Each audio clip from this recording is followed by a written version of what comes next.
Salut à toi. Aujourd'hui, on va parler de lucidité et c'est un gros morceau du haut potentiel. C'est ce qui est à l'origine de beaucoup de ces mots et c'est souvent ce qui est considéré comme la plus grande malédiction du haut potentiel et je pense même devant ce qui pourrait être considéré comme la gestion émotionnelle. Parce que souvent, ce qui est difficile à gérer émotionnellement, pour le haut potentiel, c'est justement sa lucidité, mais on va parler de tout ça. Premièrement, qu'est-ce que j'entends par la lucidité du haut potentiel? J'entends plusieurs choses. Premièrement, la capacité rapide, profonde à voir, identifier, comprendre les non-dits, les dynamiques, les incohérences, mais surtout les dynamiques, incohérences et non-dits négatifs. Deuxièmement, j'entends aussi une pensée beaucoup plus, rapide vis-à-vis des situations. Quand vous êtes face à une situation que vous voyez ce qui se passe beaucoup plus rapidement que la plupart des gens, ça fait aussi part, ou en tout cas de mon point de vue, de ce que l'on pourrait appeler la lucidité. Quatrième point, c'est une forme d'anticipation extrêmement puissante et, j'ai le terme anglais, précise. En d'autres termes, il n'est pas rare de voir des hauts potentiels avoir limite 10 coups d'avance sur la plupart des choses qui se déroulent et de voir des incohérences et de presque, énorme guillemets, prédire l'avenir.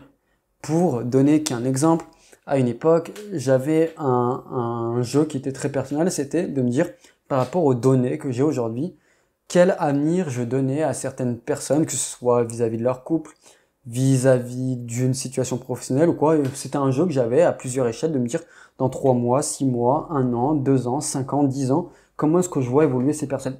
Bien évidemment, ça ne reste que de la prédiction, mais il a été fort de voir à quel point je ne me suis que trop peu trompé, ou quand je me trompais, c'était beaucoup plus au niveau des délais. Donc par exemple, au bout de 5 ans, j'avais prédit une personne qui allait rompre dans son couple parce qu'il y avait trop de choses qui n'allaient pas et c'était une évidence en réalité.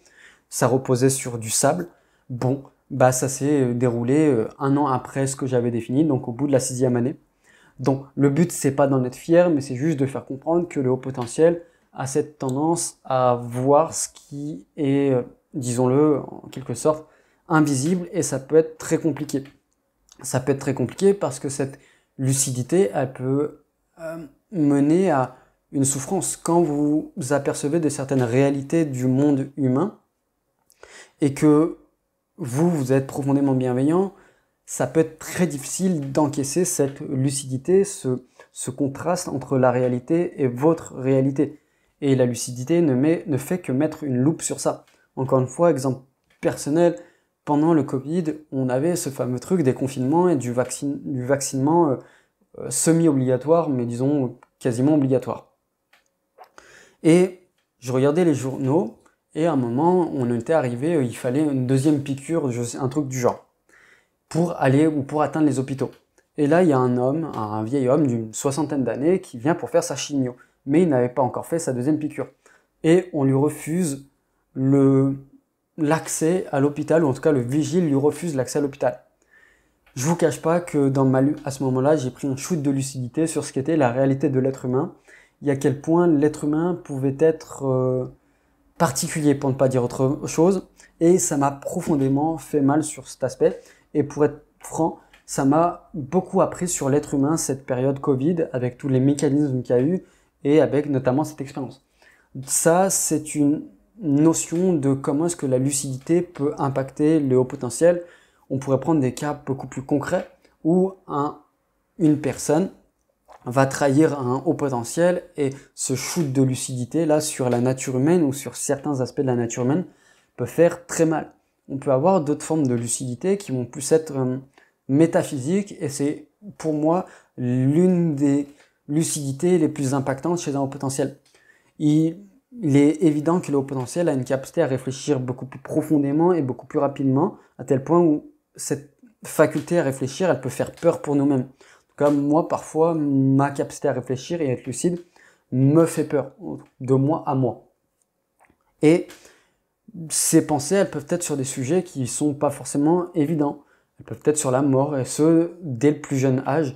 Je vous laisse imaginer quand vous avez 6 ans, 10 ans, et que vous avez déjà la lucidité ou une partie de la lucidité sur ces concepts, bah c'est pas forcément très facile à gérer parce que vous n'avez pas la gestion émotionnelle qui va avec. C'est une dysynchronie, c'est un décalage.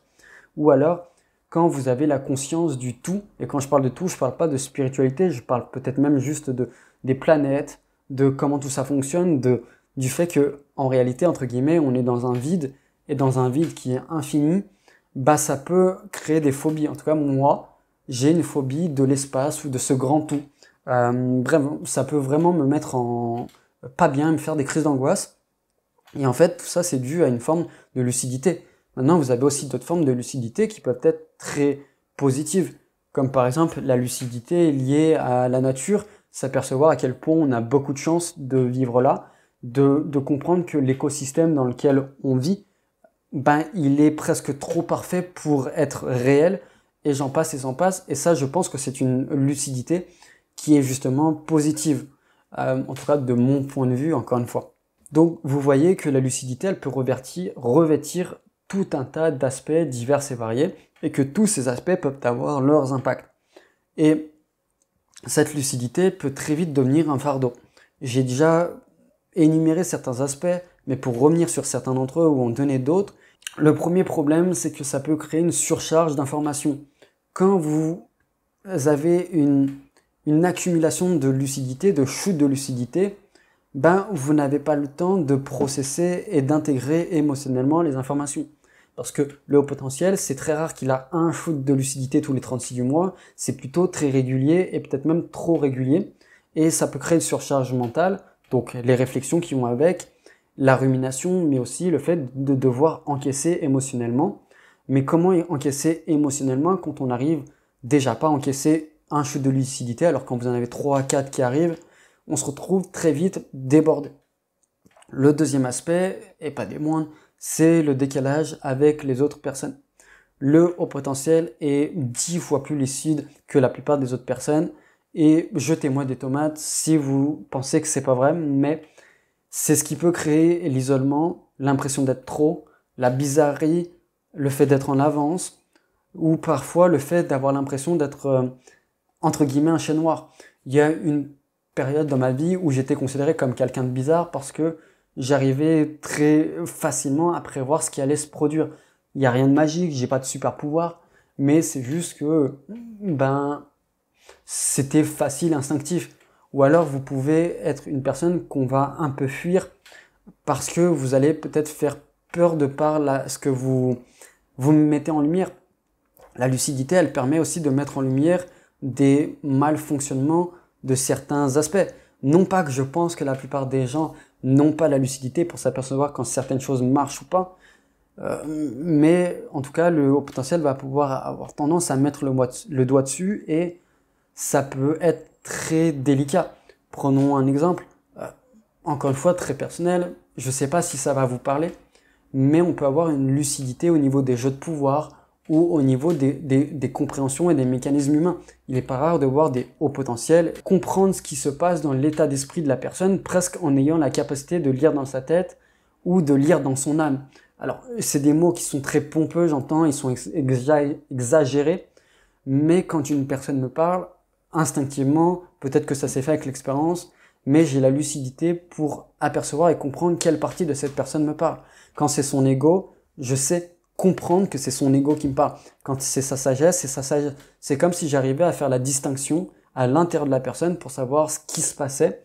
Bref, c'est comme si j'avais une capacité à voir l'horlogerie fine suisse d'une personne. Alors, moi, j'y suis arrivé à le traduire ainsi. C'est peut-être pas le cas de tout le monde, mais c'est des mécanismes que j'ai rencontrés chez beaucoup de hauts potentiels. Encore une fois, peut-être pas définis de cette manière exacte-là. Ensuite, on va aussi avoir une forme de fardeau parce que cette lucidité, elle va aussi porter sur les absurdités ou sur les injustices du monde. Souvent, le haut potentiel va voir toutes les notions d'impuissance qu'il a vis-à-vis de certaines causes, certaines notions de révolte ou de tristesse. Encore une fois, un exemple. J'ai la lucidité de me dire qu'aujourd'hui, malheureusement, la cause animale, ou en tout cas les animaux sont en voie de disparition, ou en tout cas pour certains d'entre eux c'est très mal barré de plus en plus. Ok, je pourrais faire certaines choses à mon point de vue, à mon niveau, mais il y a aussi la lucidité de se dire que c'est de pire en pire et qu'il y a quasiment, en tout cas avec l'état d'esprit, avec le niveau de conscience des êtres humains, il y a quasiment rien à faire. Alors peut-être que c'est du désespoir, mais il peut y avoir cette notion de lucidité où ça peut être un fardeau de se dire je suis impuissant ou révolté parce qu'il y a certaines choses qui se font dans le monde qui sont juste en fait du non-sens. On pourrait parler par exemple de mécanismes de croissance. En d'autres thèmes, produire plus pour acheter plus, etc., etc. Mais quand on s'intéresse à un minima, vraiment au minima, au basique de comment marche l'économie, on s'aperçoit que le principe de croissance constante est un non-sens et que, comme toute chose, quand il y a un pic, généralement, ça chute et que la croissance à tout prix n'existe pas en fait. Bref, il y a beaucoup d'incohérences, ça peut être des incohérences professionnelles, amicales, amoureuses ou des incohérences, disons, de vie sociétale. Et il y en a, c'est pas ce qui manque. Cette lucidité, elle peut aussi entraîner une difficulté à lâcher prise, le fameux lâcher prise. Quand on a une trop grande conscience de certaines choses et que on trouve ça injuste et qu'on se dit qu'on pourrait faire plus ou qu'on devrait peut-être faire plus, le lâcher prise devient très compliqué et on aimerait limite pouvoir ne pas avoir conscience de certaines choses parce que c'est douloureux ou parce que ça peut faire souffrir. Mais quand je parle de souffrance, je parle d'une vraie souffrance par moment. Au même titre que personnellement, je matérialise parfois des shoots de lucidité ou des prises de conscience en termes de lucidité comme un poignard dans le cœur ou dans les tripes. Vraiment, ça fait mal physiquement et parfois ça peut m'handicaper quelques heures. Et ensuite, cette lucidité, elle concerne les autres, elle concerne le monde, mais elle nous concerne aussi nous, de nos propres mécanismes, de nos défauts, de nos lacunes, ce qui peut entraîner beaucoup de perfectionnisme. Quand on a trop conscience de ces défauts, on va tout faire pour les corriger, encore plus les hauts potentiels. Alors que quand on n'a pas conscience de certaines erreurs, on va pas vraiment chercher à changer quelque chose dont on n'a pas conscience. Donc ça peut mener à une surexigence, à une surcritique, à un auto-jugement qui est disproportionné. Alors, disproportionné par rapport à la conscience des autres, peut-être pas par rapport aux nôtres. Et tout ce qu'on peut identifier, toute la lucidité qu'on va avoir sur les autres, on va aussi l'avoir sur nous. Donc, ça peut entraîner, tout ce que je viens de définir, peut entraîner le fait que tout ça peut très vite se transformer en fardeau. En fardeau, en isolement et en tout un tas d'autres autosabotages ou manque de bien-être, on va appeler ça comme ça. Par conséquent, comment est-ce qu'on peut faire pour mieux gérer et vivre cette lucidité ? Premièrement, je pense qu'il y a quelque chose qui est important à comprendre et à avoir en conscience. Encore une fois, peut-être que c'est du fatalisme de ma part, mais partir du principe que la lucidité est là et sera toujours là, et que on devra vivre avec et qu'on aura toujours des moments qui seront moins agréables que d'autres. Alors, peut-être encore une fois c'est du fatalisme, mais pour moi c'est juste une question de bon sens, de me dire ok c'est ça, j'ai pas le contrôle sur nécessairement changer cette faculté que j'ai, donc autant vivre avec et autant l'utiliser ou autant avancer avec. Donc prendre conscience que oui, elle sera toujours là, oui, il y aura des moments de moins bien, des moments de mieux, mais que ça fait partie de la normalité, mais que c'est pas pour autant qu'on ne peut rien faire, comme on va le voir ensuite. Deuxième chose, c'est choisir ses environnements. La lucidité est grandement impactée par les environnements que l'on va fréquenter. Et quand je parle d'environnement, je parle de profession, je parle de proches avec qui on vit. Donc bien choisir les personnes avec qui on va discuter, qu'on va fréquenter, et ça peut grandement jouer déjà sur notre compréhension, sur notre acceptation de cette lucidité et sur notre capacité à la gérer. Je pense qu'on aimerait tous avoir ce meilleur ami, cette meilleure amie qui est en capacité, sans nous juger, mais tout en n'ayant pas forcément la faculté à aller tout le temps dans notre sens, de nous aider ou de nous faire voir les choses d'une manière différente. Encore une fois, ça peut grandement influencer sur comment est-ce qu'on va vivre et comment est-ce qu'on va gérer cette lucidité ou certains aspects de cette lucidité. L'autre aspect, c'est canaliser la lucidité dans des projets, dans des choses qui vous tiennent à cœur. Création, accompagnement, transmission, réflexion, stratégie.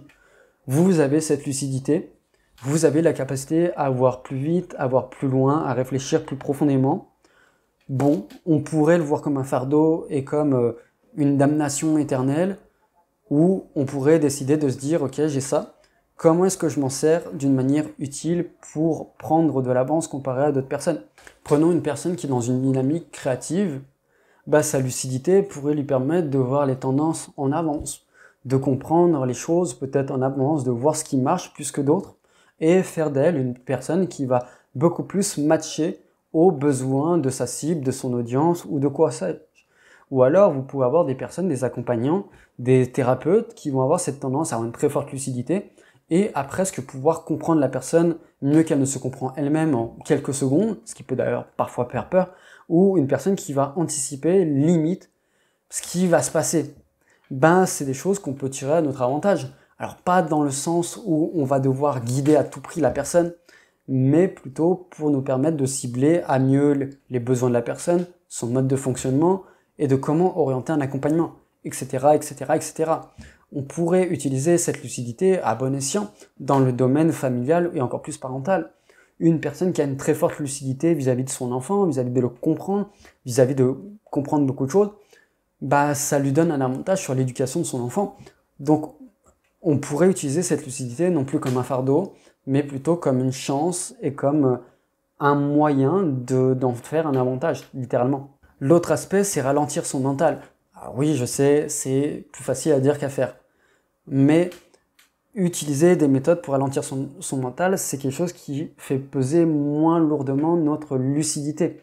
Parce que cette lucidité, si en plus on y rajoute de la rumination, c'est vraiment se mettre des bâtons dans les roues. Libre à chacun de choisir ce qui est bon pour lui, mais ça peut être des techniques de respiration, de marche, d'écriture, de méditation, et j'en passe.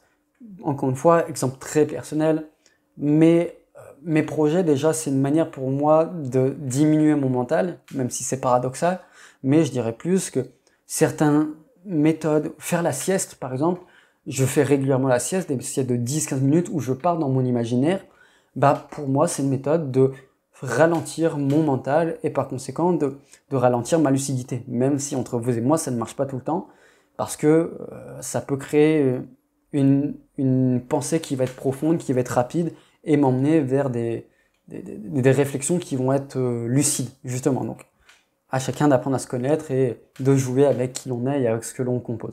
Et le dernier point, et pas des moindres, se protéger, et notamment émotionnellement.